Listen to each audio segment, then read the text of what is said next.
الحمد لله الواحد القهار العزيز الغفار، والصلاة والسلام على من لا نبي بعده،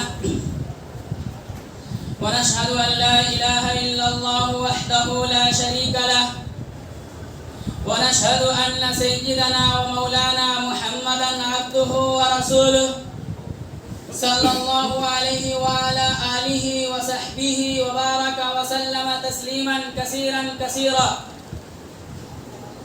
أما بعد، فيا أيها الناس، أوصيكم بنفسي بتقوى الله والاعتصام بحبل الله والتمسك بشريعة الله عز وجل. أيها المستمعون الكرام، فإن أصدق الحديث كتاب الله، وخير الهدي هدي محمد صلى الله عليه وسلم، وشر الأمور محدثاتها، وكل محدثة بدعة، وكل بدعة ضلالة، وكل ضلالة في النار. وقال النبي صلى الله عليه وسلم: إن الإسلام يدعو إلى وحدة الأمة الإسلامية على أساس وحدة الجنس البشري التي يقررها الإسلام في صورة قاطعة لا تحتمل تأويلا. فأعوذ بالله من الشيطان الرجيم. بسم الله الرحمن الرحيم. يا أيها الناس، إنا خلقناكم من ذكر وأنثى وجعلناكم شعوبا وقبائل لتعارفوا إن أكرمكم عند الله أتقاكم إن الله عليم خبير. وقال تعالى: لقد كان لكم في رسول الله أسوة حسنة. وقال تعالى: لا تقربوا الزنا إنه كان فاحشة. وقال تعالى: واعتصموا بحبل الله جميعا ولا تفرقوا. وقال تعالى: يا أيها الذين آمنوا لا تأكلوا الربا أضعافا مضاعفة. وقال تعالى: أكالون للسحت. وقال تعالى: يا أيها الذين آمنوا إنما الخمر والميسر والأنصاب والأزلام رجس من عمل الشيطان فاجتنبوه لعلكم تفلحون.